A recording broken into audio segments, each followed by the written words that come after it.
Ah oui, alors Jean-Yves, donne-moi toi, parce que si tu lèves le bras, t'es dans l'axe.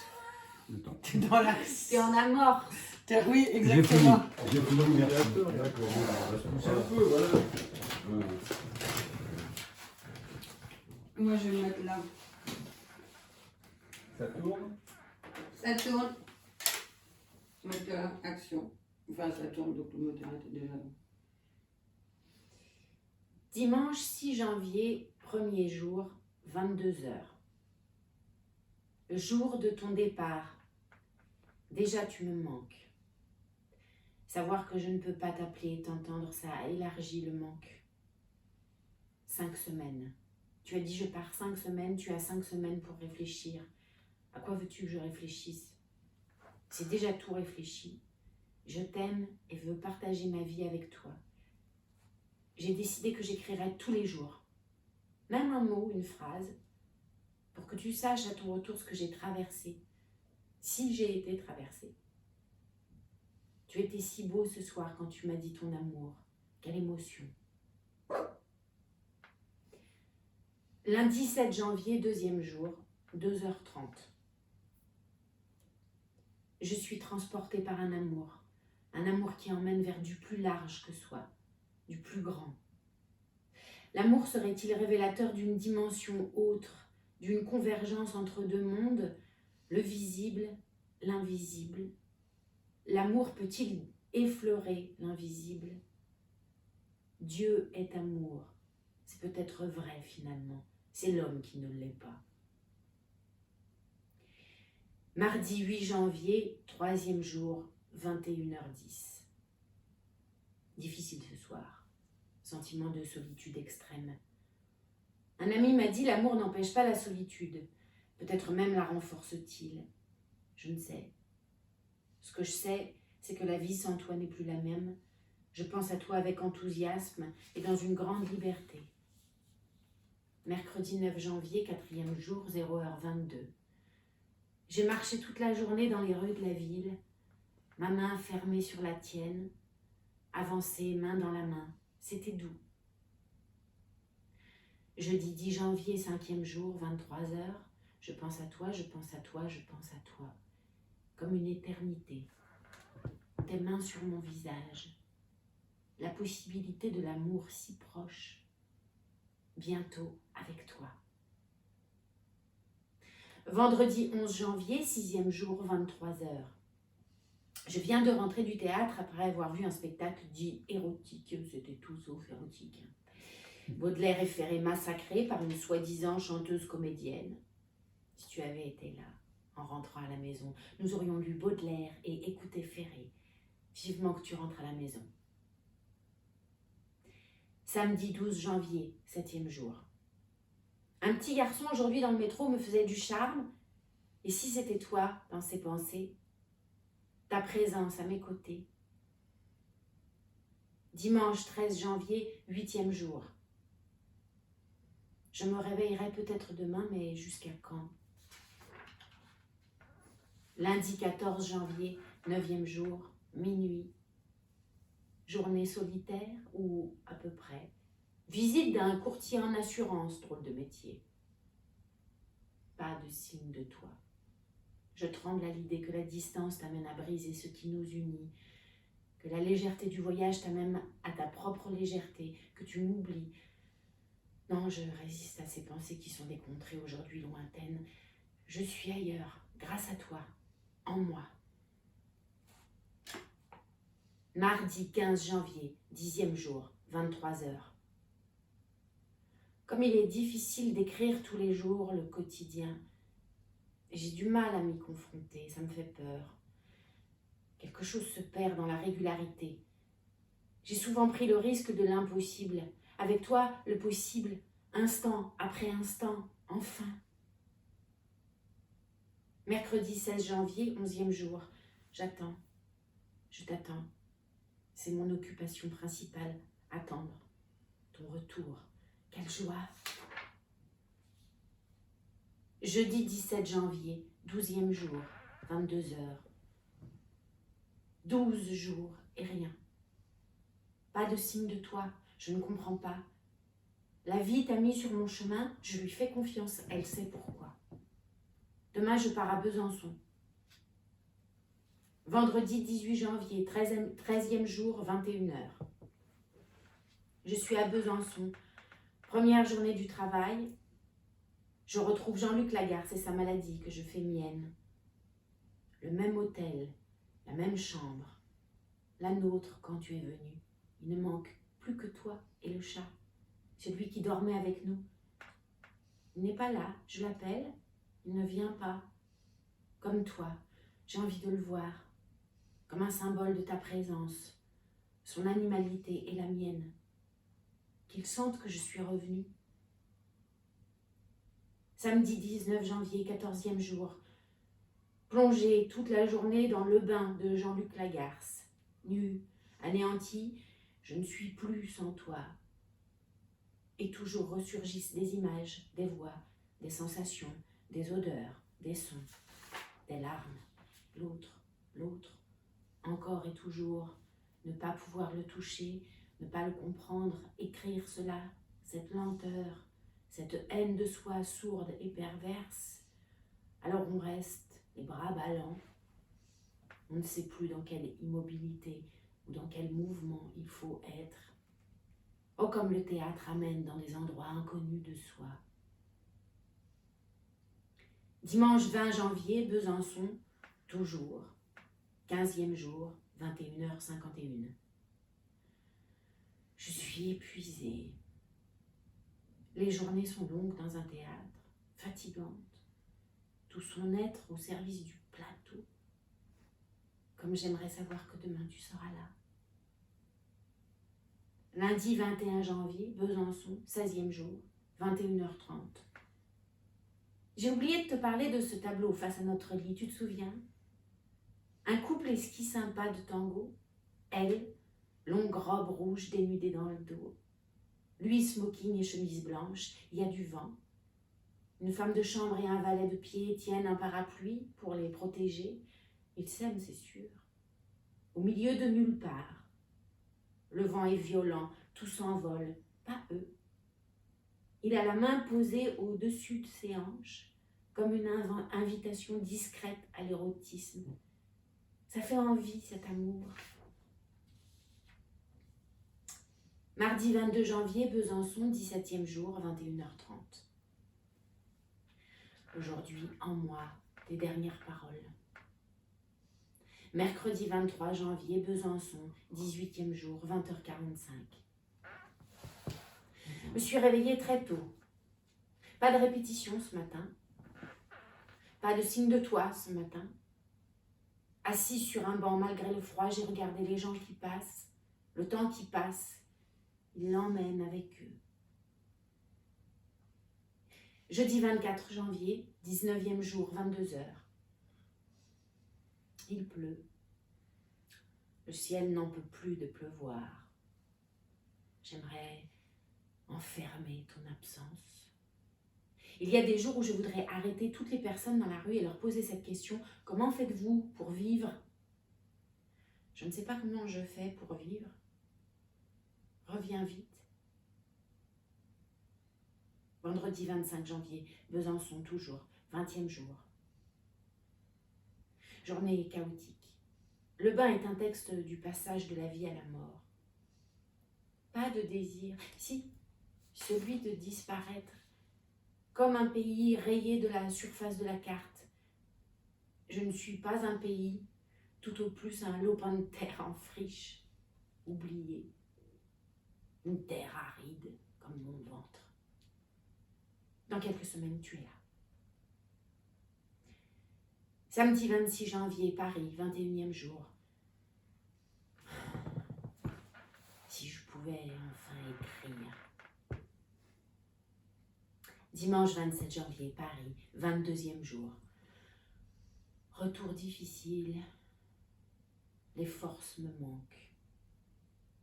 La sensation que mon chien souffre est insupportable. Elle a dans la bouche quelque chose qui la gêne. J'ai en moi quelque chose qui me gêne.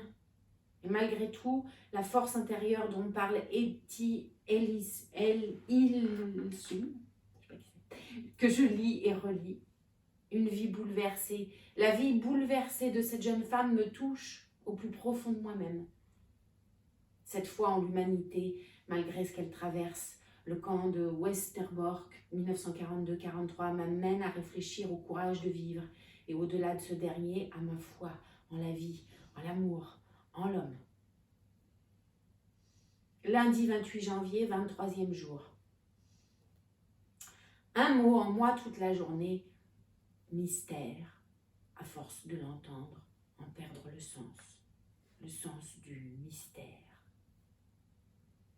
Les feuilles des arbres qui tombent, mes illusions perdues. Non, rien n'est perdu, jamais. Tout est expérience sur ce chemin de la vie, belle ou douloureuse, mais néanmoins enrichissante. Je suis heureuse de vivre et de t'avoir rencontré.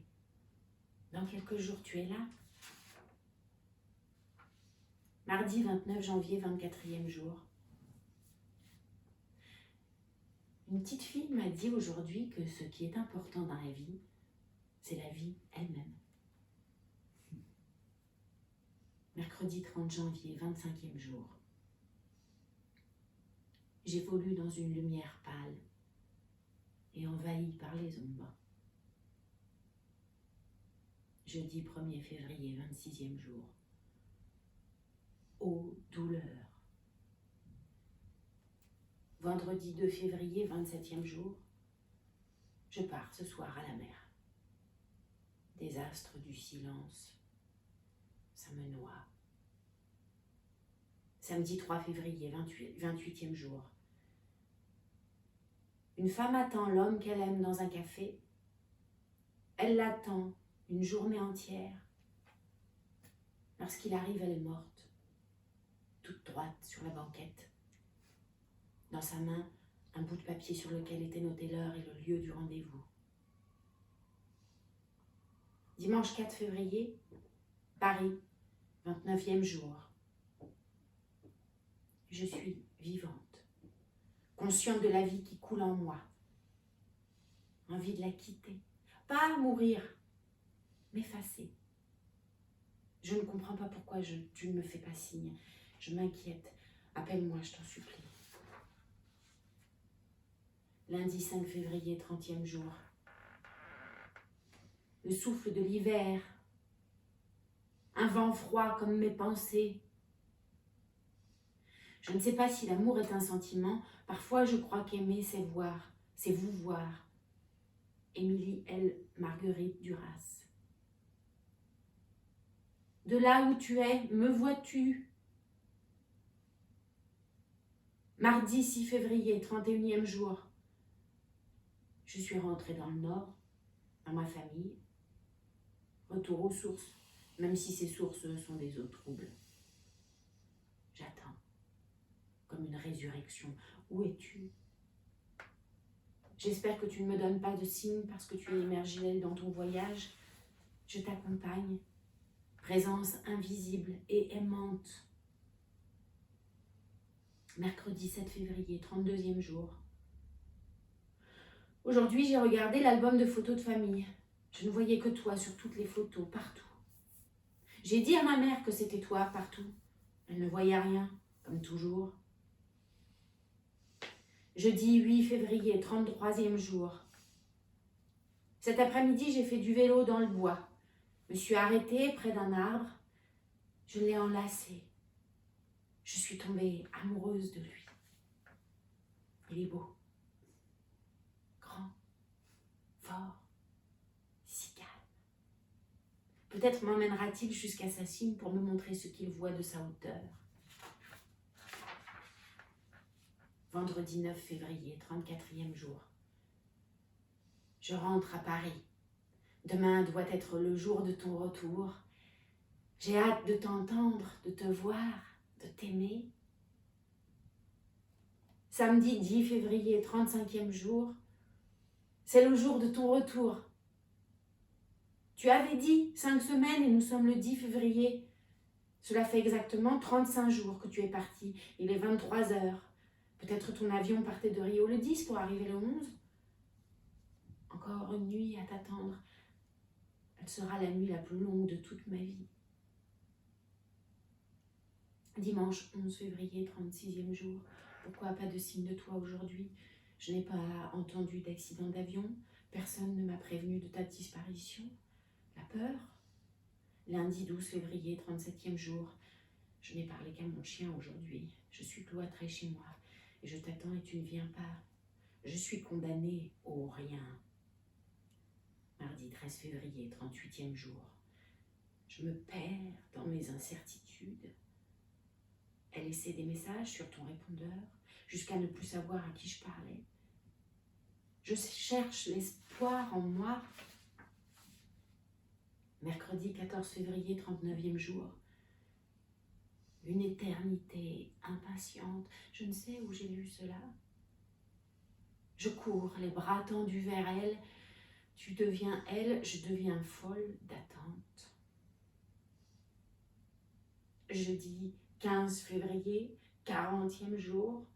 Ton absence, je ne l'aime pas. Ton absence est une femme au visage cruel.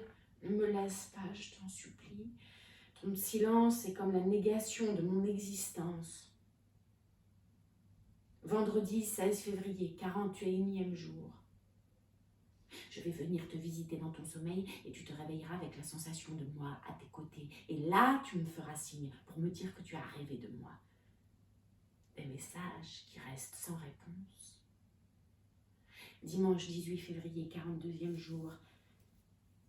Les oiseaux qui passent devant mes fenêtres ont ton visage. Je me maquille les yeux en espérant croiser ton regard. Lundi 19 février. Aujourd'hui, j'ai prié. Pour toi, pour moi, pour l'humanité. Si un seul être au monde est capable de faire ce que tu fais, d'abandonner la femme à qui il a promis son amour, alors chaque être sur cette terre est capable de cela. Je lutte pour ne pas sombrer dans cette croyance folle. Mardi 20 février, je décide que l'absence n'existe pas. S'absenter, oui. Je m'absente de moi-même et du monde. Je n'ai plus envie de m'y confronter. C'est trop douloureux, trop violent. Ces femmes et ces hommes qui marchent vers leur destin, vers leur mort, en sont-ils bien conscients? Je ne veux plus sortir. Mercredi 21 février, réfléchir. Je fléchis. Tu avais dit que tu partais 5 semaines, alors tu dois être rentré. Oui, bien sûr, tu es rentré. Ou tu es mort. Si tu es mort, je devrais le savoir. Si tu es vivant, je devrais le savoir aussi. Pourquoi? Je ne sais rien. Jeudi 22 février. Plus de contact avec l'extérieur. Je sors mon chien et c'est tout. Entendu une émission à la radio. Une femme a écrit un livre. Tu n'as plus à craindre le malheur. Je ne le crains plus. Je le vis. Vendredi 23 février. Je voudrais planter une flèche dans le ciel qui explose. Que tout le monde explose avec moi. Quand reviens-tu vers moi? Samedi 24 février. Des pensées inavouables. J'ai coupé les fils de mon téléphone. J'ai perdu l'équilibre. Je reste couchée toute la journée. Dimanche 25 février. Ma mère, ou celle qui se prétend l'être, est derrière ma porte au moment où j'écris ces mots. Elle geint. Je ne supporte plus les gémissements. Ça me rappelle les gémissements de l'amour, ou plutôt du sexe. Elle dit qu'elle peut m'aider, qu'elle m'aime, c'est trop tard. Elle parle trop tard. Il ne faut jamais parler trop tard. Je ne veux plus rien. Lundi 26 février, les pompiers ont défoncé ma porte. Ils ont voulu m'emmener et n'ont pas pu. Ma vie n'est pas un danger, je mange, je bois, je dors, je sors mon chien. Elle, ma mère, ils lui ont donné des calmants et ils l'ont emmené. Plus de gémissements. Mardi 27 février, une lettre glissée sous ma porte aujourd'hui. Une lettre de toi, enfin. Je l'ai ouverte. Peu à peu. Je décollais millimètre après millimètre la partie supérieure de l'enveloppe. Ça a duré un temps fou. Puis j'ai lu le contenu. Une metteur en scène me propose de jouer Médée. Médée, l'exilée, qui tue ses enfants parce que trahi par l'homme qu'elle aime. Je vais tuer mon chien. Mercredi 28 février. Ce matin, impossible de me nommer. Finalement, c'est bien comme ça. N'être plus personne. Ne plus avoir de passé. Donc pas d'avenir. Malgré moi, une attente, mais j'ai oublié laquelle. Jeudi 1er mars, enfin libre. J'ai tué mon chien. Je suis plus obligée de sortir. Je vais pouvoir être au plus proche de moi-même. Je vais toucher à l'essentiel.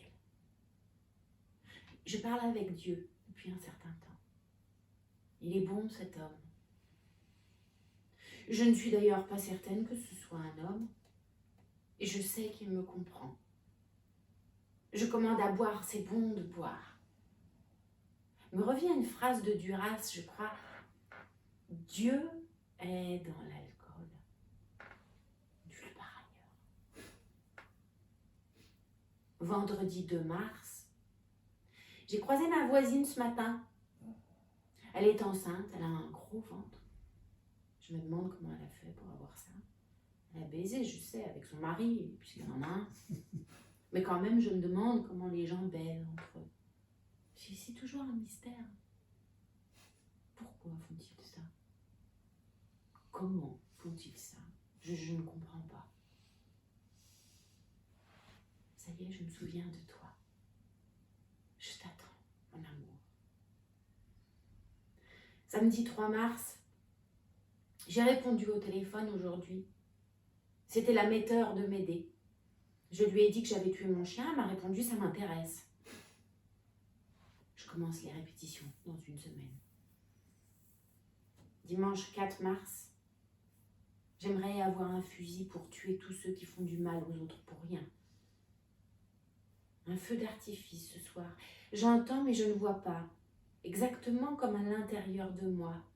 Je ne vois pas la lumière, mais j'entends les bruits du bonheur.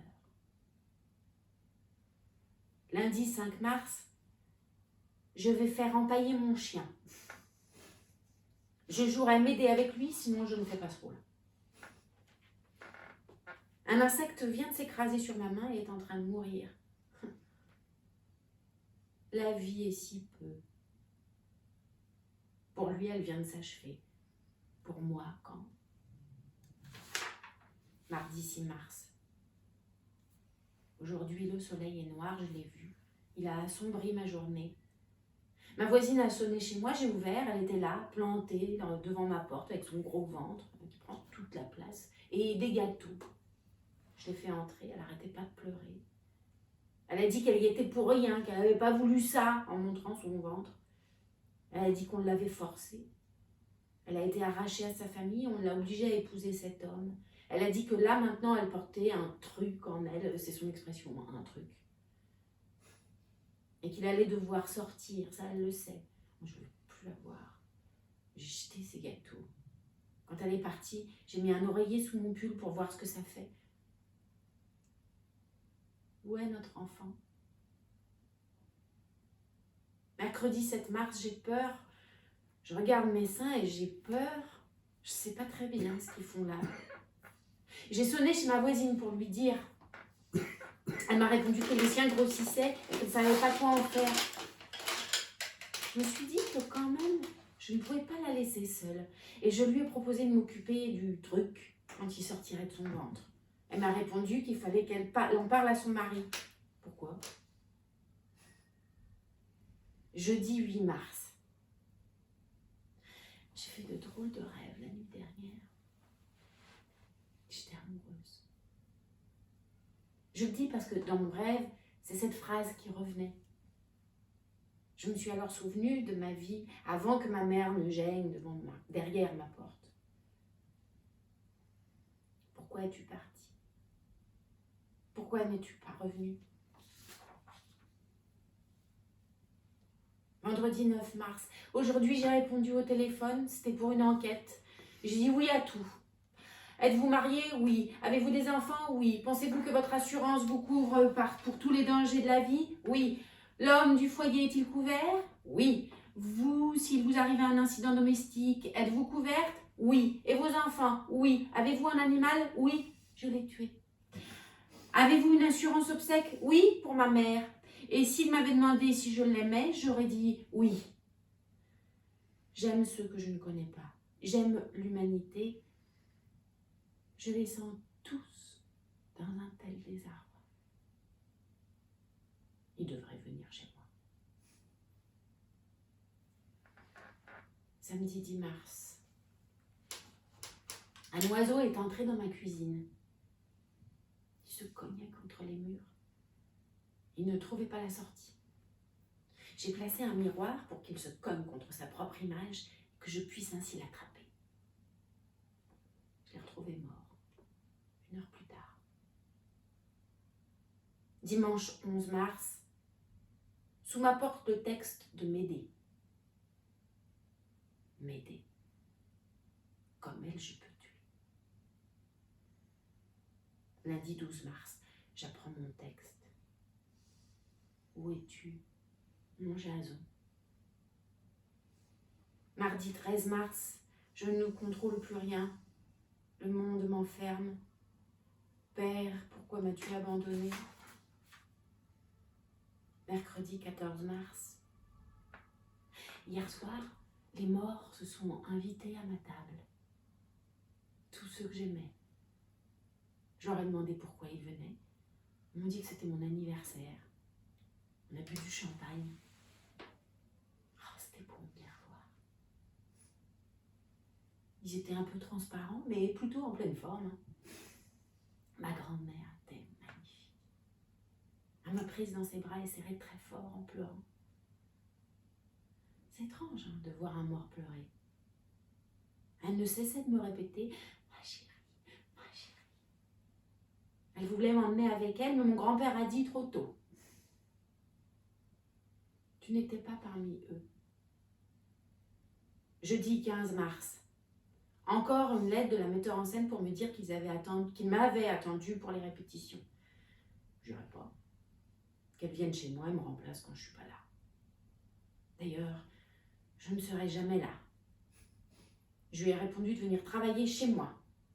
Elle me fera un schéma de mes déplacements que j'apprendrai par cœur et je viendrai le jour de la première. Pas besoin de rencontrer mes partenaires, je sais déjà mon texte. Un public vient voir une œuvre, pas des acteurs. Je dirai l'œuvre. Je veux être aussi transparente avec la langue que les morts qui sont venus me voir hier.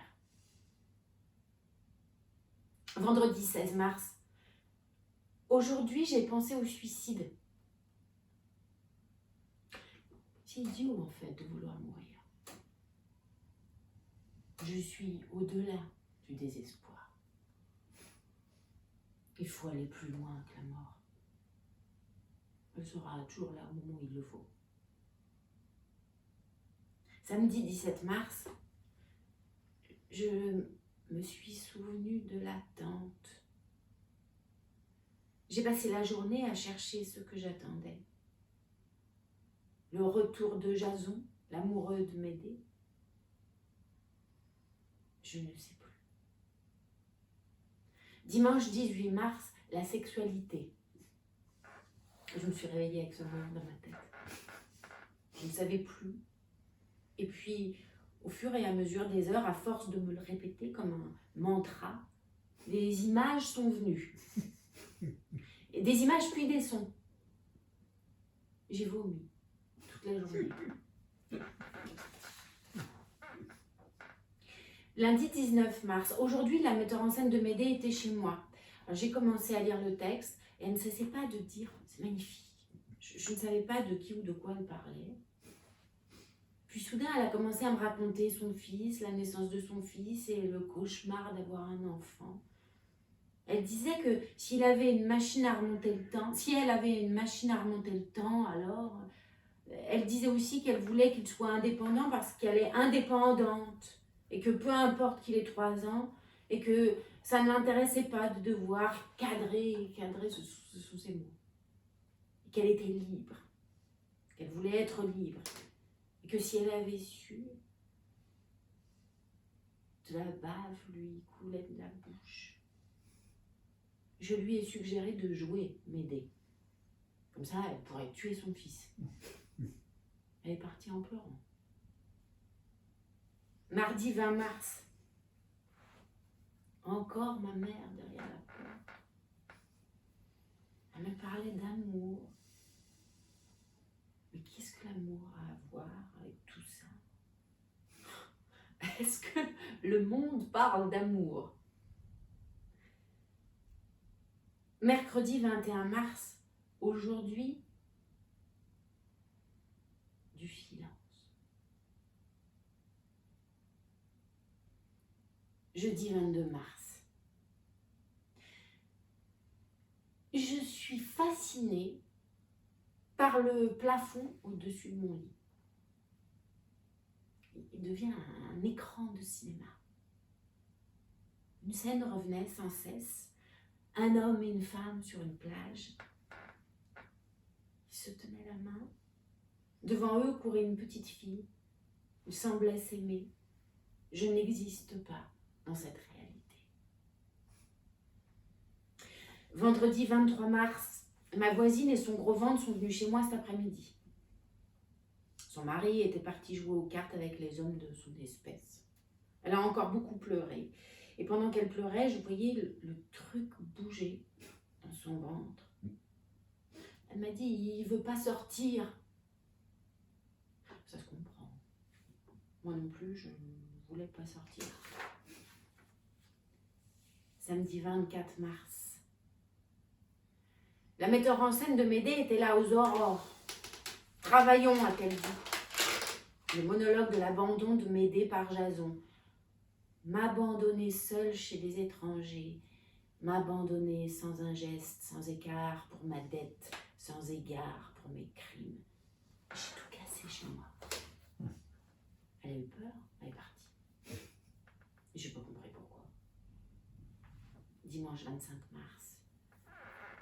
Le mot avenir m'a obsédée toute la journée.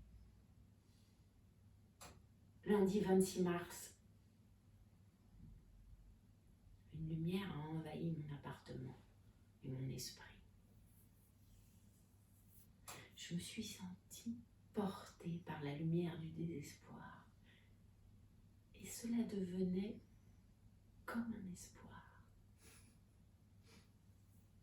Mardi 27 mars. La culpabilité.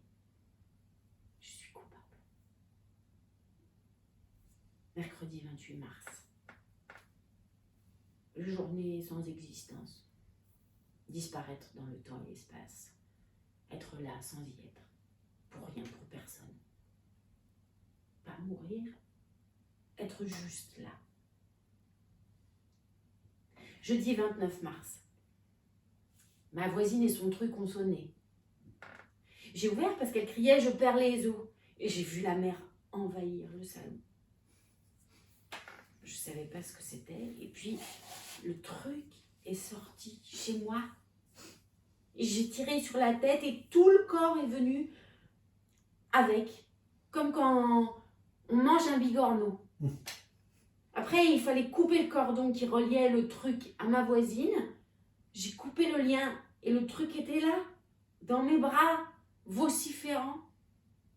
Je l'ai embrassé. Il s'est calmé. Ça faisait longtemps que je n'avais pas embrassé quelqu'un, je crois. Vendredi 30 mars. Visite d'un fantôme. Mon amie Marido. Elle se savait condamnée, m'avait dit « Vis donc pour moi ». Je tente. Tentative de vie. Et dans ce monde dans lequel tout semble définitif, pas le droit à l'erreur. Est-ce une erreur de penser cela? Samedi 31 mars, elle est revenue. La metteur en scène de Médée. On a lu encore, enfin, elle lit, et moi je sais mon texte à l'endroit, et même à l'envers. Médée dort avec moi depuis quelques jours, et elle est douce, si douce, Médée. Trahie, juste trahie. Dimanche 1er avril, aujourd'hui, c'est mon père qui était derrière la porte. C'était la première fois qu'il venait à mon adresse. Il m'a dit, derrière la porte, que ma mère l'avait appelé et qu'elle pensait que j'avais besoin de lui. Il était temps qu'elle lui dise. Je lui ai dit que je ne savais pas ce que ça veut dire d'avoir un père. Il est parti. Lundi 2 avril, Médée a frappé à ma porte. Elle était magnifique. Nous avons travaillé le texte ensemble. Elle m'a beaucoup éclairé sur des passages de sa vie que j'avais du mal à comprendre. Elle m'a parlé de l'amour qui peut rendre naïf jusqu'au meurtre. J'ai compris. Je suis prête. Mardi 3 avril. Le rêve est une seconde vie. Je rêve. Mercredi 4 avril. On m'a envoyé un psychiatre, encore un coup de ma mère. Il a sonné en se faisant passer pour le facteur. Enfin, franchement, il aurait pu trouver autre chose. Il s'est assis, il m'a posé des dizaines de questions que je trouvais toutes plus bêtes les unes que les autres. J'ai menti tout le temps. Et puis il s'est mis à me raconter son enfance, sa mère qui le battait et son père qui se taisait. Je lui ai conseillé de la tuer. Il a réfléchi un long moment et puis il m'a dit « Ah, vous avez raison » et il est parti. J'espère qu'il l'a fait. Jeudi 5 avril. Ce matin, mon cœur s'est arrêté pendant de longues minutes. C'était très étrange comme sensation. Je respirais, mais mon cœur ne battait plus. Je lui ai parlé. Je lui ai dit que je n'avais rien contre la mort, mais que j'avais encore beaucoup de choses à apprendre et qu'il fallait me laisser vivre encore un peu. Il m'a entendu.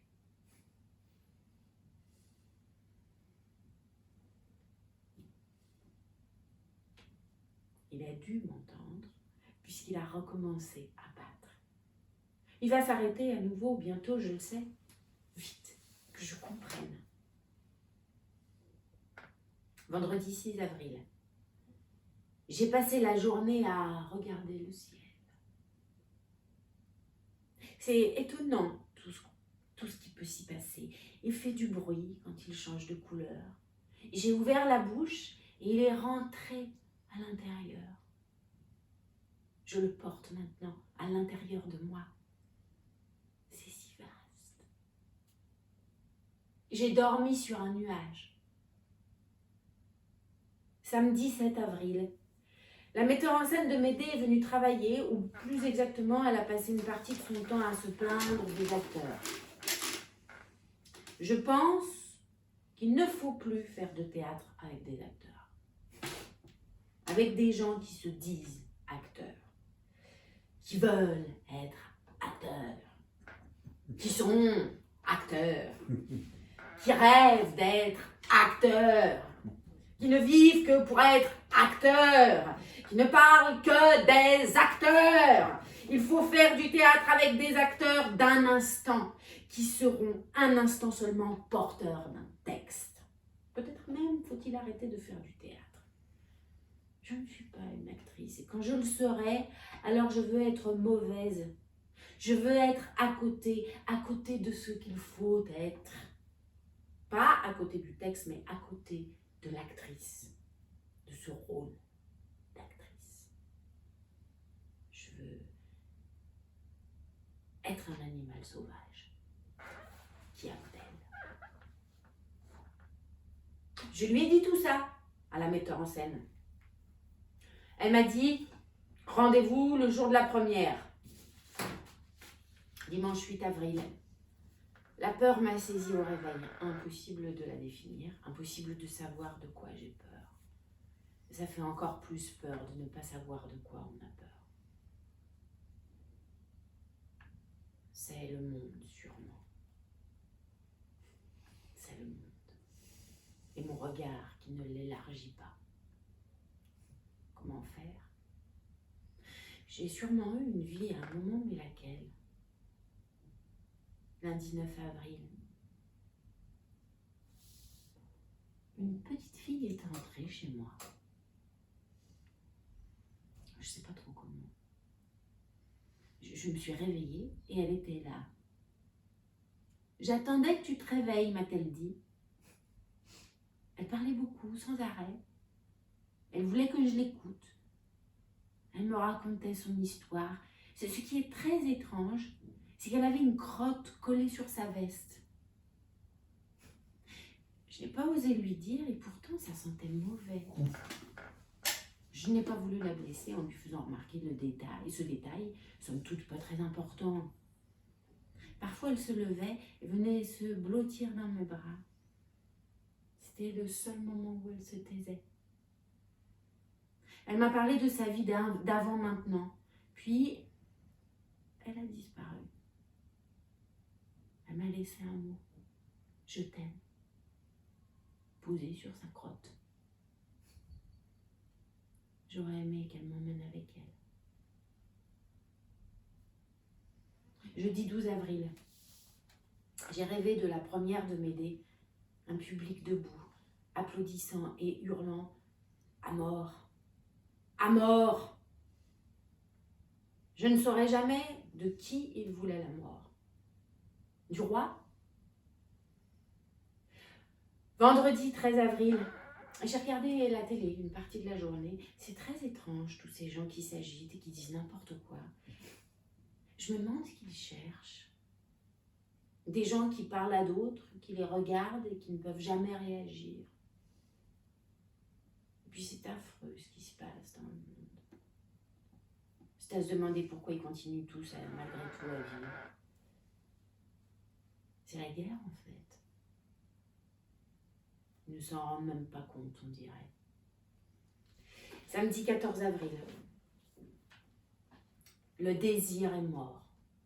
Mon désir est mort. Dimanche 15 avril. Je me suis souvenue de ce chien qui attendait son maître un jour chez des amis et était à l'agonie. Personne ne pouvait rien faire. Il attendait et agonisait. Finalement, attendre est comme une forme d'agonie si personne ne vient. Lundi 16 avril, le truc est chez moi. Ma voisine me l'a déposé. Elle semblait paniquée. Elle me l'a mis dans les bras et m'a dit « Je te le donne ». Moi, je ne sais pas trop quoi en faire. Je lui parle, il pleure. Il pourrait comprendre quand même. Alors, je chante et quand je chante, il se tait. Il aime les chansons de Piaf et pas du tout de Johnny Hallyday. Il faut qu'il mange, m'a-t-elle dit. Alors, je lui donne des biberons. J'ai pas envie qu'il reste trop longtemps, ça me donne des vertiges, son innocence. Quand il mange, il me regarde comme si j'étais la personne la plus importante au monde. Moi, je ne veux pas être importante. Je dors avec lui, ou plus exactement, il dort avec moi. J'ai peur de l'étouffer en bougeant. Il faut qu'il parte. Mardi 17 avril, le truc est toujours là. Il m'oblige à tant de choses. C'est la vie, de la vie qu'il demande, et moi, la vie, en ce moment, elle ne m'intéresse pas beaucoup. Mercredi 18 avril. Le truc devenait trop exigeant. Je l'ai jeté par la fenêtre. Ça devait arriver. Les flics sont venus chez moi pour m'interroger. Ils trouvaient bizarre que le père ait pu faire ça. Moi, j'ai dit que de toute façon, il n'était plus à sa près, vu qu'il battait sa femme. Je me sens plus légère depuis que je l'ai fait voler. De toute façon, il était destiné à une vie de souffrance. Autant le débarrasser tout de suite de cette douleur. Là, il me manque quand même un petit peu. J'ai oublié de le balancer avec son toutou. Jeudi 19 avril. La metteur en scène de Médée est arrivée sans prévenir. Elle voulait encore parler du personnage et notamment du fait qu'elle tue ses enfants. Je lui ai dit que maintenant c'était pour moi une expérience concrète, que j'avais fait voler un truc et que je comprenais qu'on puisse faire ce geste. Elle s'est soudainement déshabillée et elle m'a dit « Et ça, tu comprends ?» Elle est folle cette fille. Non, je ne comprenais pas pourquoi elle avait besoin de se déshabiller devant moi. Je ne voyais pas le rapport. Elle a pleuré encore. Elle demande ce qu'elle n'est pas capable. Elle demande ce qu'elle n'est pas capable de faire. Peut-être est-ce le propre de beaucoup de metteurs en scène. Ils mettent en réalité leurs impossibilités. Je ne veux que du possible. Vendredi 20 avril. J'aimerais ne plus dormir pour ne pas rêver. La nuit dernière, j'étais aimée passionnément par un homme que je ne connaissais pas. Ça me glace le sang. Samedi 21 avril. Aujourd'hui, je suis restée enfermée dans les toilettes. J'avais besoin d'un petit espace et je ne voulais plus de contact avec l'extérieur, et même l'extérieur de mon appartement. C'est-à-dire que je ne supportais même pas l'extérieur de mon propre appartement, c'est-à-dire l'extérieur de mes toilettes à l'intérieur même de mon appartement. J'ai réfléchi toute la journée. En fait, j'ai pensé à l'absurdité. C'est étrange de penser à l'absurdité quand on s'enferme volontairement dans ses toilettes, qui est déjà une situation absurde pour réfléchir à l'absurdité. Et finalement, il n'en est rien sorti que des pensées absurdes, du genre « tu n'es qu'une grotte ». Je me suis dit que là, il fallait peut-être réagir. Et qu'à ce stade, c'est-à-dire réfléchir toute une journée enfermée dans les toilettes de son propre appartement et en plus volontairement pour en arriver à cette conclusion, alors là, il y a quelque chose qui tourne pas rond. Alors j'ai tourné en rond et j'ai fini par m'endormir debout. Comme un héron. J'ai souvent rêvé d'être un héron. J'ai matérialisé mon rêve. Dimanche 22 avril, mon père est mort. J'ai sorti les poubelles. Lundi 23 avril, la mort de mon père. Ça ne change rien. Maintenant, il est vraiment absent. Et pour l'éternité. Il va enfin exister. Pour fêter ça, j'ai bu une bouteille de champagne qui était là depuis longtemps. Les bulles ont fait gonfler mon ventre et je suis restée collée au plafond toute la nuit. Le matin, mon ventre s'est dégonflé et je suis tombée et je me suis fait très mal au dos. Mardi 24 avril, je peux à peine bouger. Je suis perdue en moi-même. Mon dos me fait souffrir. Cela faisait longtemps que je n'avais pas ressenti de douleur. La douleur physique, on ne peut pas y échapper. Je n'y échappe pas. Jeudi 26 avril. J'ai passé la journée d'hier paralysée dans mon lit, sur mon lit. Impossible de faire un geste. J'ai réussi ce matin à téléphoner à un médecin qui est venu. Je me suis traînée jusqu'à la porte pour lui ouvrir. Je me suis retrouvée face à 2 pieds immenses comme je n'en avais jamais vu. Au moins du 50 ans. Impossible de lever la tête pour voir le visage de ce monstre de grandeur. Son corps n'en finissait pas. Soudain, 2 bras incroyablement longs m'ont soulevé de terre pour me mettre sur mon lit. Et là, je l'ai vu. Une tête de bulldog posée sur un corps de lévrier. Il mesure 2,30 m au moins. Un médecin allumeur de réverbère. J'ai remarqué que sa cravate était trop petite pour son buste, alors ça lui donnait l'air d'un petit garçon qui avait grandi trop vite. Il m'a gentiment auscultée.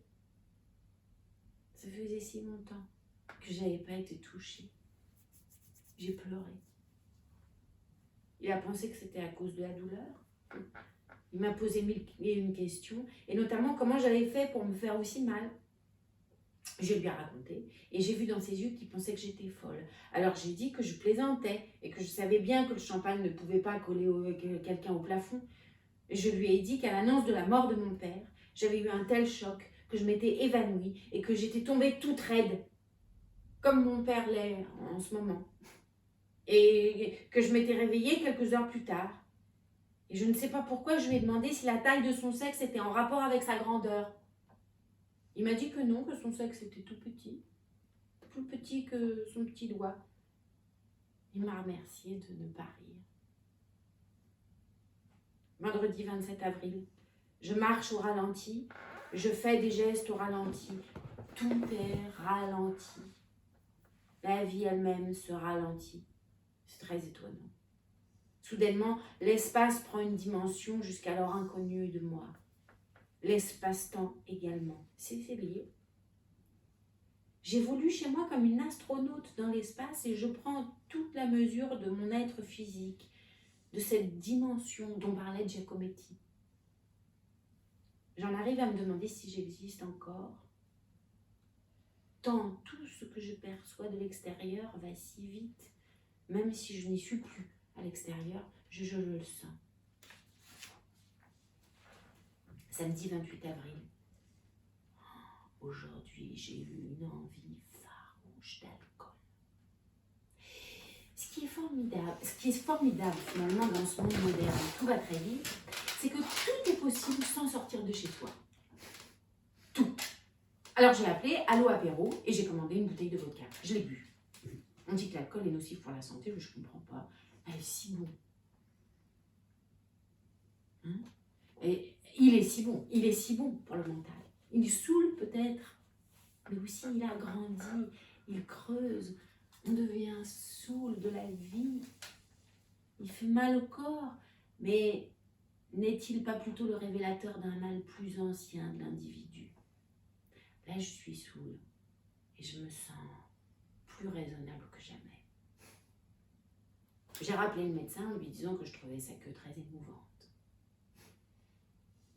C'est vrai, les autres, les plus grosses, on est empêtrés avec ça. Elles prennent toute la place et l'homme qui la porte avec.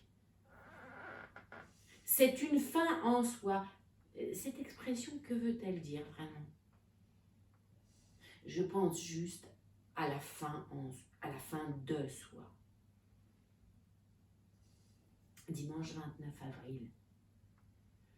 Journée marquée par la gravité. Je suis une inutile. Ma mère me l'a souvent dit et elle avait raison.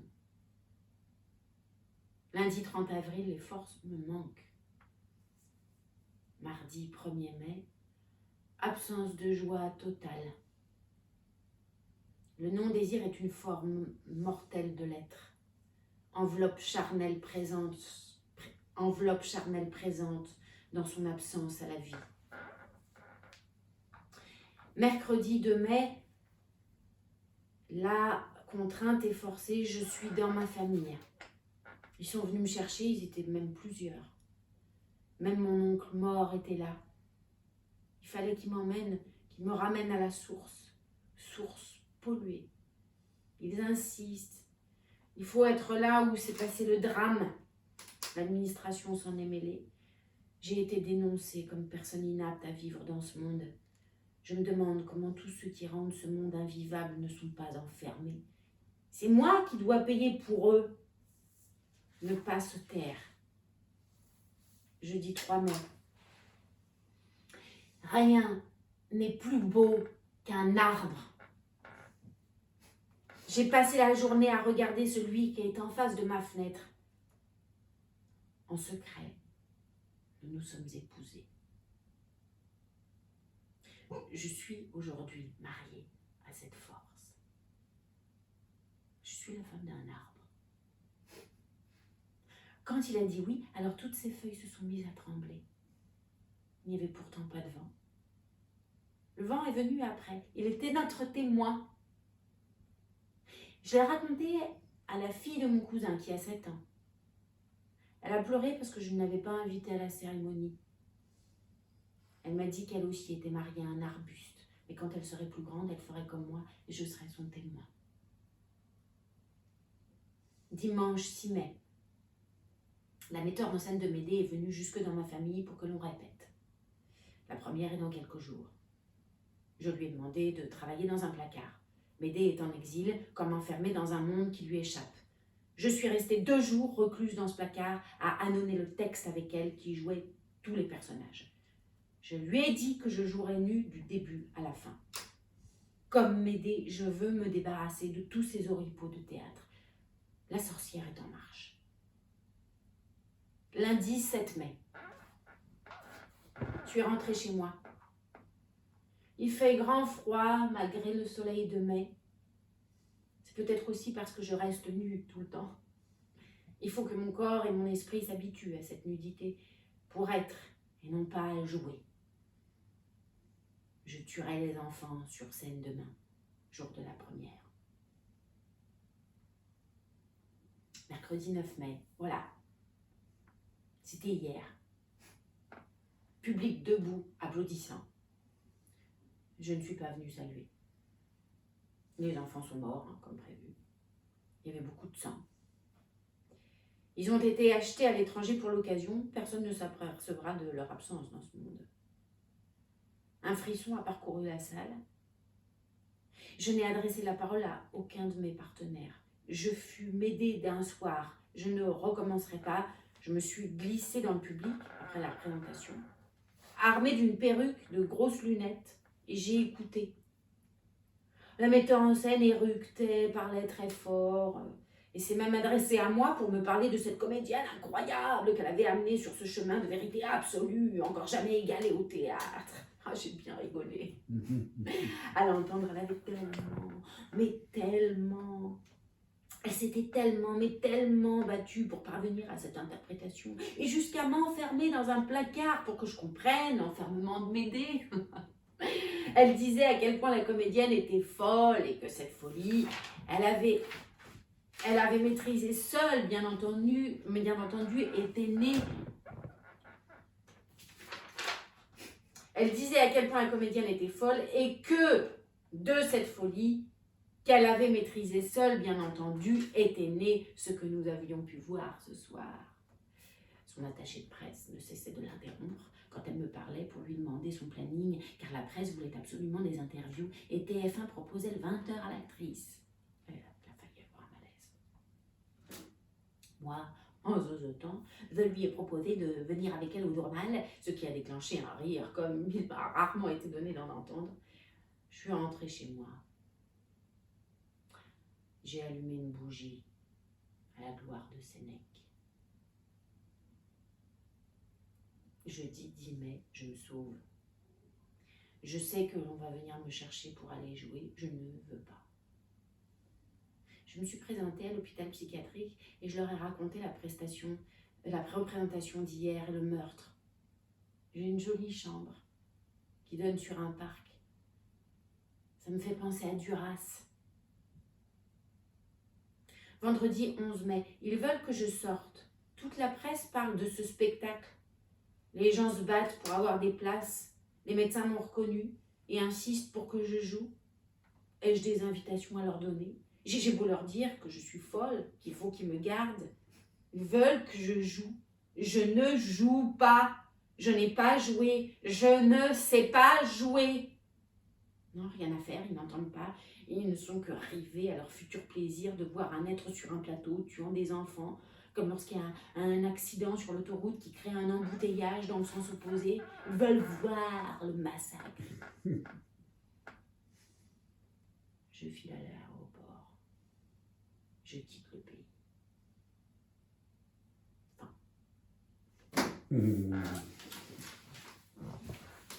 Et j'ai retrouvé la suite. Eh ben, dis donc. Journal d'absence 2. La suite.